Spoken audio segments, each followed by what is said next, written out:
Welcome to this video for round 3 of the Gashimov Memorial from Shakhriyar, Azerbaijan. Round 3, yeah, we had 2 rounds already with Magnus Carlsen being the winner, and it was pretty logical that I covered Carlsen's games from the first rounds, and thankfully this time we can look at thankfully is the wrong word. I mean, I enjoy looking at Carlsen's games, but it's always good to have some variety. So this time I'll be looking at the game Nakamura Mamedyarov as my game of the day from this tournament. The 2 other games ended in draws, and the Nakamura Mamedyarov game probably was the most interesting one. It's not a given that I will cover the decisive result if there is only one decisive result. Or I'm kind of giving it away that this game is not ending in a draw. But okay, that's not so important as long as I don't spoil it altogether. Okay, so the other 2 games, Radjabov Caruana, as mentioned, a draw. It was a long theoretical duel in the exchange Grunfeld with Rook B1.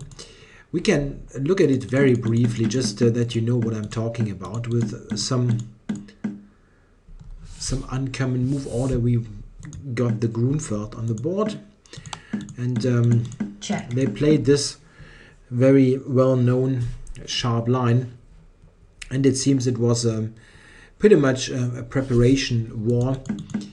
This is well known, and I think it continued along known lines. But it is, I'm not an expert, but I think the general verdict is that this should end in a draw anyway. Just a matter of what line is chosen. Well, it ended in a perpetual or some sort of repetition. I'm not quite sure how exactly it went down. Okay, Rook F7. Check. And now on F2. Check. Check. Check. And here we had the repetition. Yeah, I didn't look at this game too much, also not during the broadcast. Simply most of that had been prepared at home.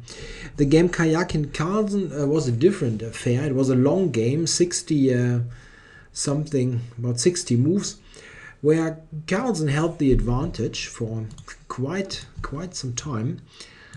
Out of a Nimzo, we had the very closed position. Let's put it on the board, just here, this type of position, which is really, very maneuvering type of game. But Karyakin opened up the position with G5, and still the general problem and issue is that long term those pawns can be a problem, and the way it was played here, White had very little dynamism to show. It came to a situation where, as you see, I'm scrolling quickly here to move 27, situation where we got an end game, White having the bishop pair, but bishops are not so terribly effective here, and Black having the long-term plan of attacking the weakened pawns. In addition, Karyakin was down on time. However, he made the time control. I don't think the clock times here are totally correct.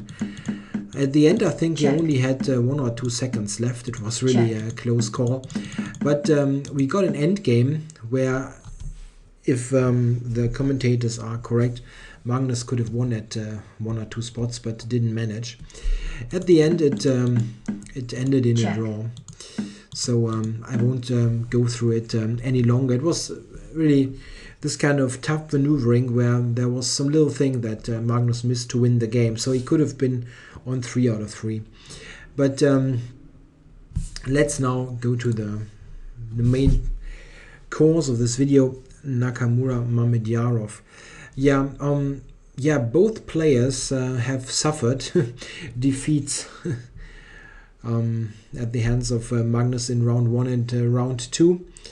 So certainly they both would like to win the game to get back into the tournament, back on 50%.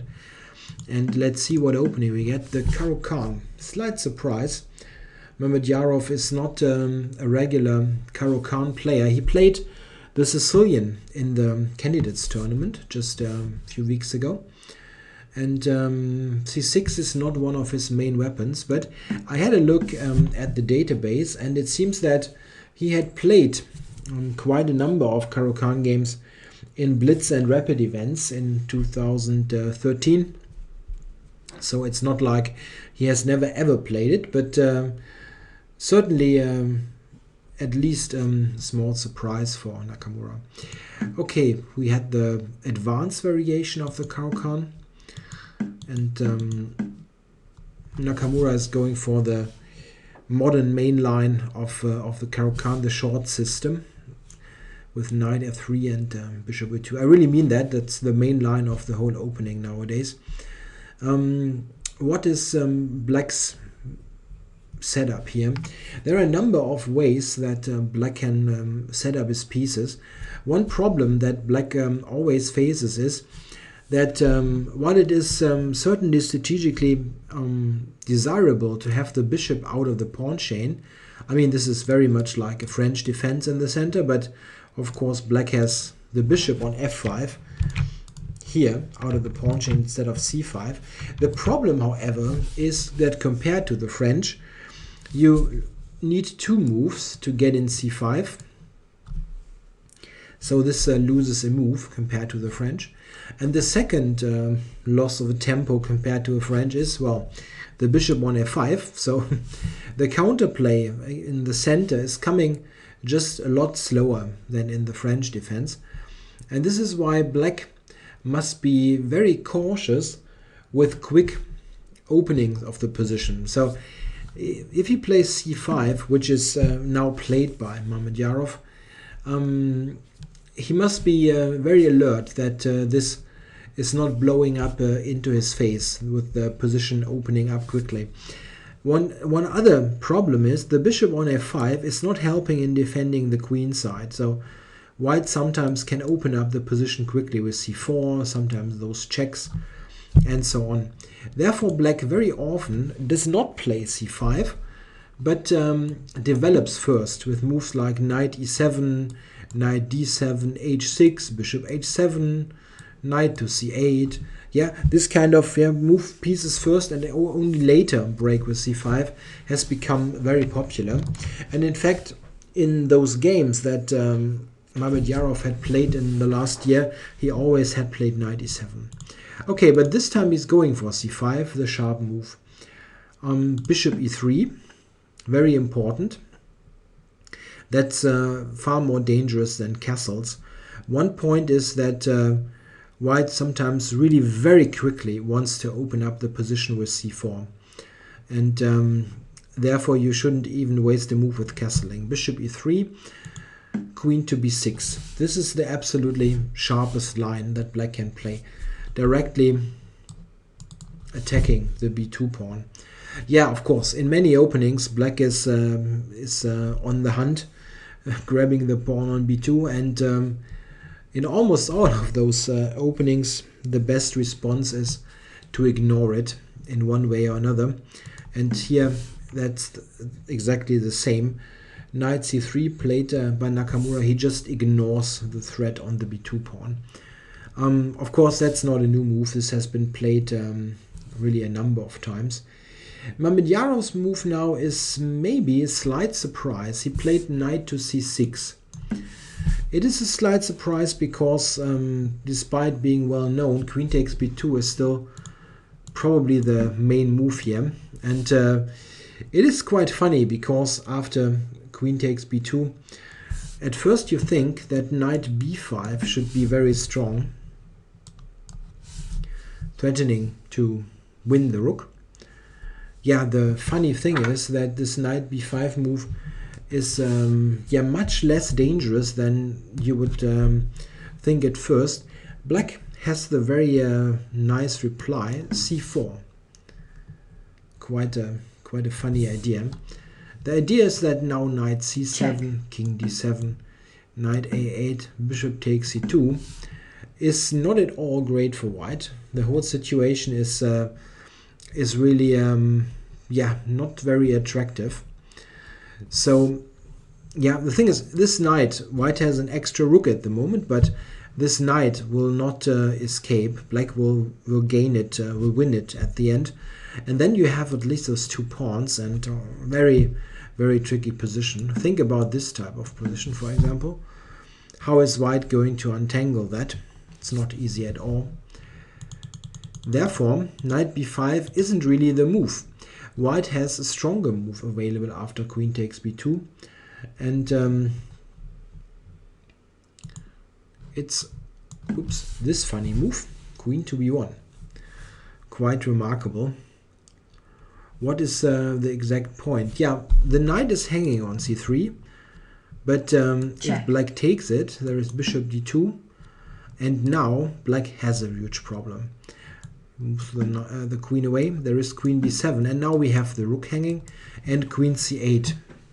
Both moves are very, very dangerous. So white is totally winning here. Black cannot take the knight. Yeah, what else is there? Check. Black can exchange, but after rook takes b1, there is still this idea and this rook b7, and both cannot be defended. This is also good for white. So what exactly is black's move? Yeah, it seems that the latest and interesting try is queen to b4 here, and after that a recent game went a3, queen a5,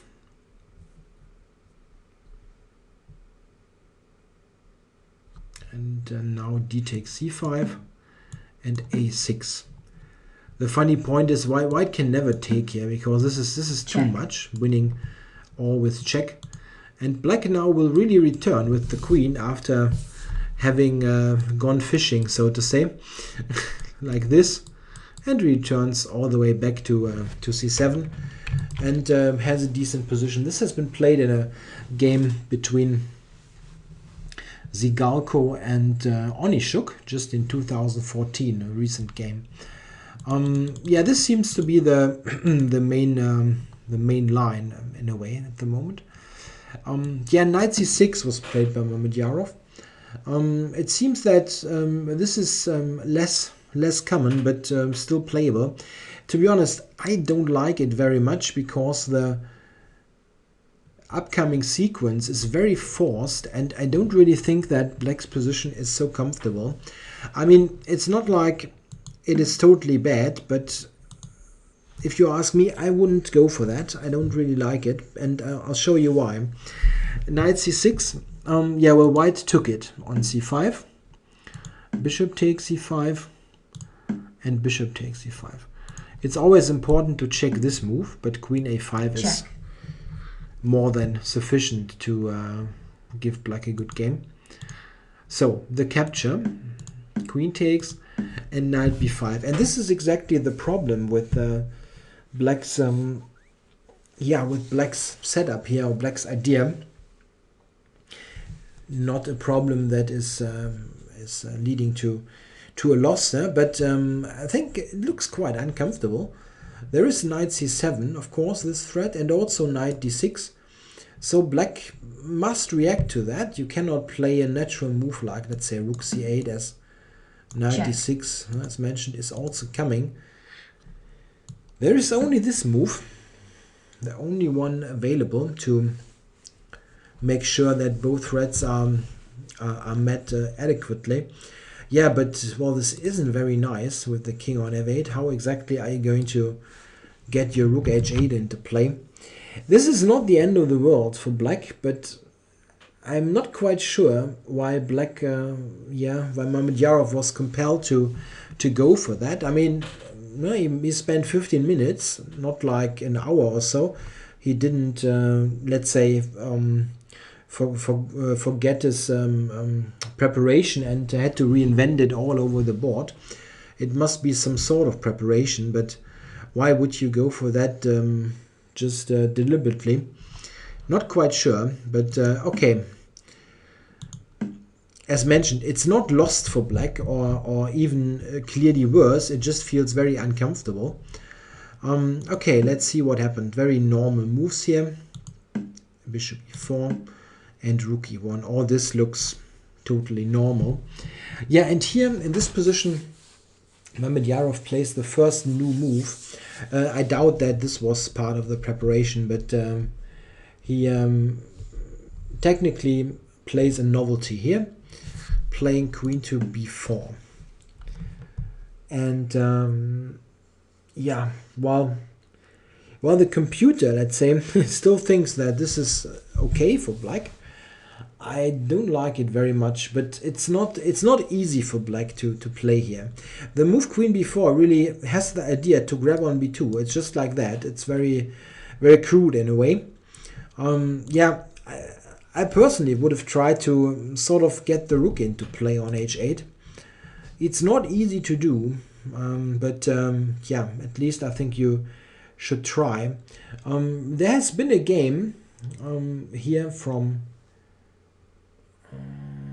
2 games actually, with h6, c3, queen b6, b3, rook c8, for example. The idea being to get the king over to h7 and then connect rooks.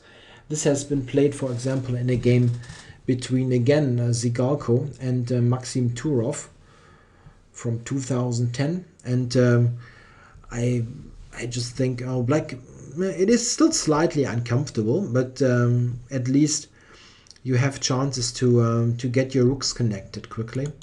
Another idea, and this is the suggestion of Houdini, the engine, is to play h5 here, which really wouldn't have occurred to me, but it is there is a point. I mean, black has this idea, maybe activating the rook. Of course, you can sometimes there are cases where you can activate a rook like that, and then at the end you recognize it is not doing so much on its own on the king side. It is, however, interesting. It's not a totally crazy idea. Yeah, well, Mamedyarov went for queen b4 and after a3, which is really yeah, sort of provoking the capture. He took on b2, rook b1, queen a3, and rook b7. This was arising almost by force after queen b4. And, well, I think it's just a bit uncomfortable. Why would you invite the rook to b7? I mean, this is just a very strong piece on b7. And I just think that the other setup, let's say with h6, it felt much more solid. But okay, this is a very let's say a general way to think about chess. He just calculated things, and it's not yeah, well, concrete calculation always trumps general considerations, but it does not feel right to me very much to invite the rook on b7. Yeah, Mamedyarov now took on f3 and played h6 now. Yeah, the h6 move here has 2 ideas. I mean, I guess still this this king travel to h7. However, there will very often be a bishop or a queen on d3. Another idea certainly is also to prevent a knight move to g5. Yeah, after h6, Nakamura played queen to d2. Yeah, that's a fine move. There also was c4. This is what I actually had expected during the broadcast. But it also has drawbacks. c4 looks like a good aggressive move, and it probably is okay. But what it also does is on c2, it is a natural. On c2, the pawn provides a natural cover for the bishop on d3, for example, or piece coming to d3. So there are some advantages in having the pawn on c2. Yeah, queen d2, as mentioned. Yeah, and now I think the next move by Mamedyarov really puts him into trouble. I mean, around here, it's probably still okay. It feels a bit tricky to play, but it still should be should be a perfectly acceptable position. He now played the move g5, and this does not. It seems that this is not really working out too well for black.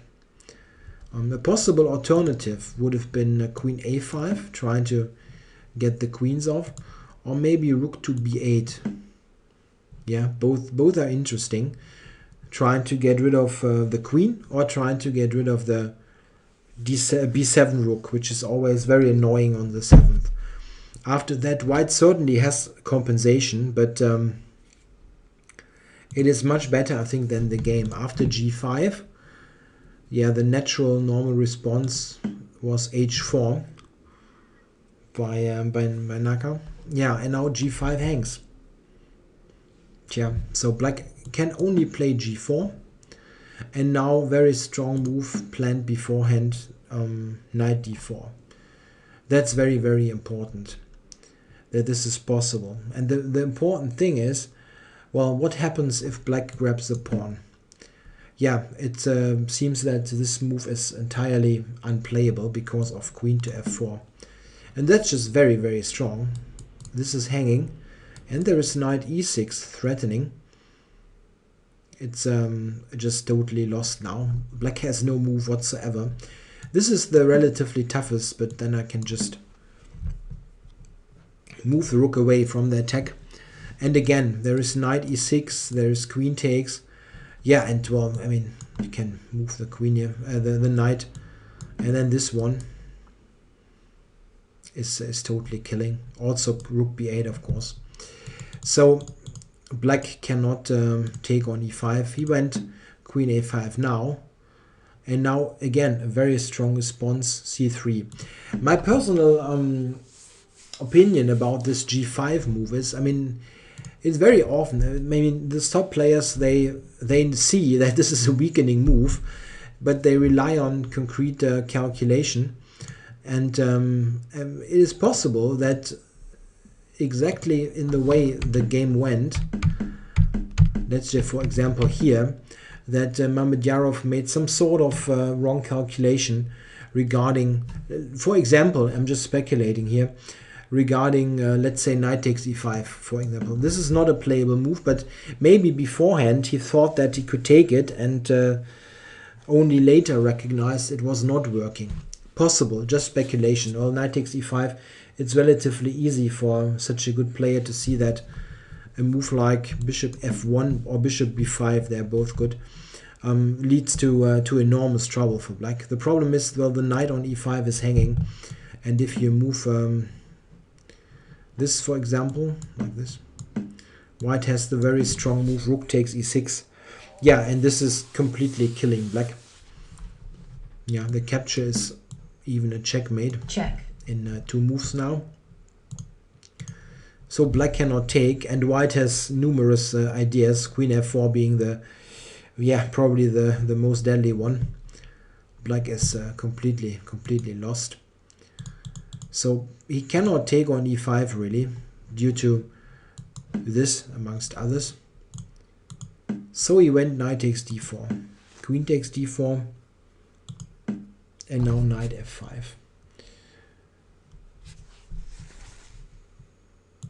Yeah, queen went back to d2. White is still pretty much forced to play very precisely. If you take on g4, for example, there is queen takes c3, and this is a very inconvenient double attack. This is stronger. It keeps c3 on the board. g4 is still hanging, and the queen sometimes later can go to f4 or to h6 if circumstances are right for that. Yeah, d4 was played, and now bishop takes g4. Yeah, could have black covered the g pawn. Yeah, we can look at h5, but after bishop d3 it is very tough for black. White is just threatening to take on f5, and after that enter with the queen, or taking at e6 is also very strong. Black now is already almost forced to give away huge chunks of material, most likely a piece. Yeah, if you retreat, for example, queen g5, attacking here, k8, queen f6. I'm just putting a sample line on the board to illustrate the dangers. Yeah, and here black will resign probably. It's just an enormous attack. Well, d4 was tried by Mamedyarov. Bishop takes, queen takes on c3, and queen e2. Of course, keeping the queens on. With black's king position so insecure, you don't want to trade. Yeah, and white now has a very direct threat. Bishop takes on f5 and queen to h5 at the right moment.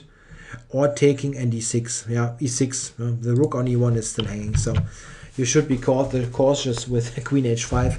But taking and e6 is a very strong threat.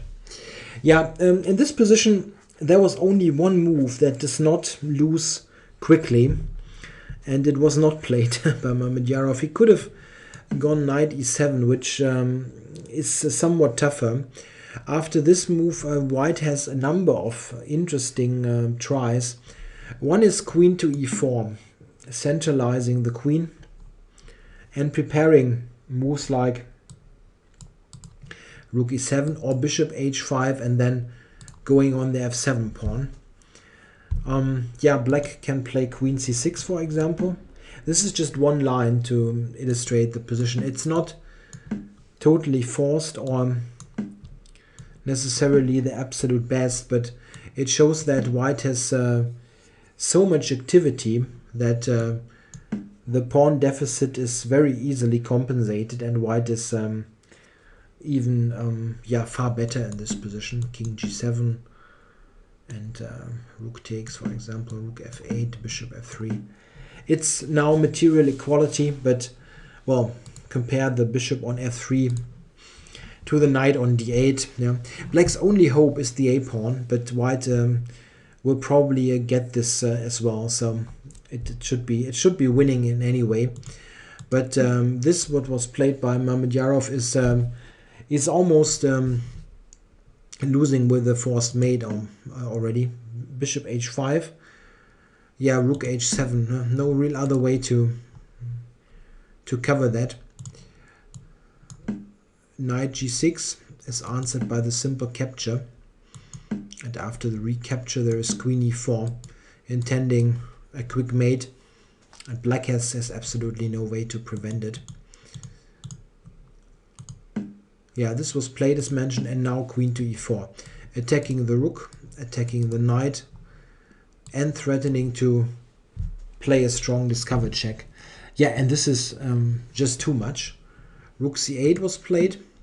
If black is trying to save the knight here, there is rook check. f7. Check. And now the very strong move. Rook e4 to g4. Yeah, and black will get mated, probably. Maybe you can sack the queen somehow, but it won't save black in any case. Yeah, rook c8 was played. And now Naka just calculated this to the end. Taking on h7. Check.